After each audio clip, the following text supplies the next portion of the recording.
Barnes. Well, for more on the showdown over the shutdown, right now let's bring in Democratic Congressman John Garamendi of California. Congressman Garamendi, it's always good to talk to you, but heck, on a day like today, it's very good to see you.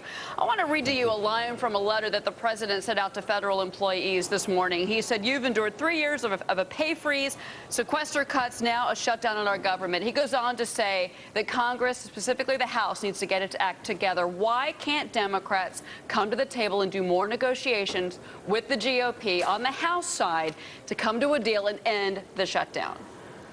Well, actually, there's been an enormous effort to try to do just that. We've reached out over and over again. Particularly, this problem actually started last spring, early April, when the House passed a budget, the Senate passed a budget, and we've made repeated efforts to try to sit down in a conference committee on the budget, which is the framework for the expenditures of federal money. The House leadership, Republican leadership, has refused to appoint conferees to the budget. And so here we are at the beginning of the year without a budget. But to be fair, to give the other side some credence here, I mean, their big thing is they don't want to see Obamacare funded for the next year. They think that we need more time. There's certainly, we can go back and forth over the semantics of this, Congressman, but that's the one issue that they want to discuss with you, and Dems don't want to do it. Wait a minute. What you start with is the budget. That is the expenditure of federal money. How much are you going to spend for health care? How much are you going to spend for policing the national parks, the military, and so forth? A conference committee was refused by the Republican leadership. Mr. Boehner refused to set the framework for the expenditures. Now, other issues will inevitably come into it. The question of the Affordable Health Care Act, yes, that could be part of it. But right now, the fundamental issue is the funding of the government. That is the appropriation, the budget. And all of the rest are really side issues, important, but nonetheless side issues. What we want to do, and we tried to get this done over the last 5 days, is put a clean, continuing resolution at the funding level demanded by the Republicans in Congress, $982 billion. That's their number. But Congressman Garamendi, and then, but Congressman, what about Obamacare? Would you agree to it if they said we wanted to? Okay. Let me finish my sentence. You set the level of funding, then you allow the government to go forward, and you set up for the next 6 weeks a conference committee on all of the issues. But you don't shut down government in the process. It's this leveraging back and forth, and it actually is extraordinarily destructive. And keep in mind that most of the Affordable Health Care Act will continue regardless of the funding. Right now, the government is shut down, but the Obamacare, that is the health exchanges, all of the insurance reform, the Patient's Bill of Rights, those go forward and would go forward with or without the funding of government. So this is kind of foolishness that we've been in this process for the last 4 or 5 days over Obamacare, which is continuing, even though government's shut down. Well, certainly, on both sides of the aisle, let me ask you this, and this is for whether I'm talking to a Democrat or a Republican right now, you're going to have to go back home to your constituents. For you, that's going to be Northern California, and you're going to have to explain why offices are shut down, why federal workers are furloughed in your state.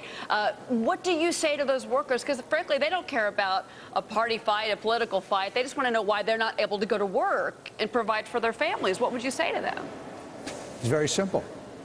The Republican Congress shut down the government. That's the truth. That's the fact of the matter.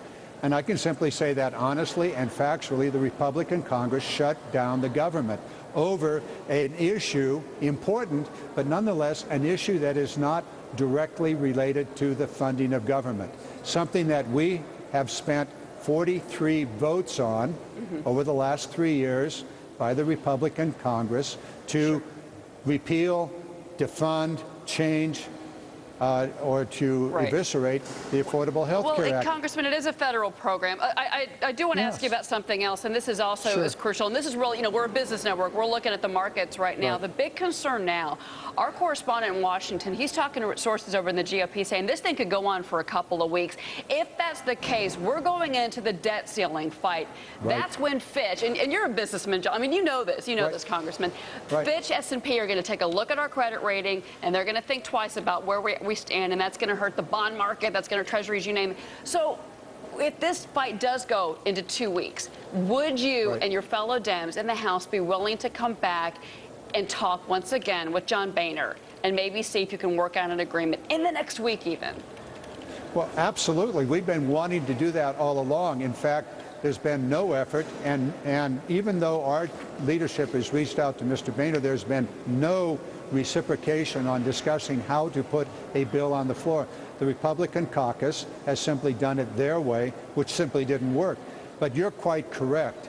I hope what your reporter has heard is absolutely wrong, but I'm fearful that it might be correct, and that is the Republicans intend to take this shutdown right up to the edge of the default of America on its bills and on its debt. That is a very, very risky and damaging thing. The Wall Street Journal, Wall Street itself, most every editorial across the nation says don't do that because it will cause chaos across the financial markets, in the economy, and raise the interest cost to the federal treasury, which the taxpayers will pay for years and years to come. Congressman, I've interviewed you for years. I know that bipartisanship is something that you have done in the past and can do again. Right. So we're certainly looking forward to seeing what happens. We'll work at it. Congressman Garamendi, good to see you. Thank you, Congressman. Thank you. So get this.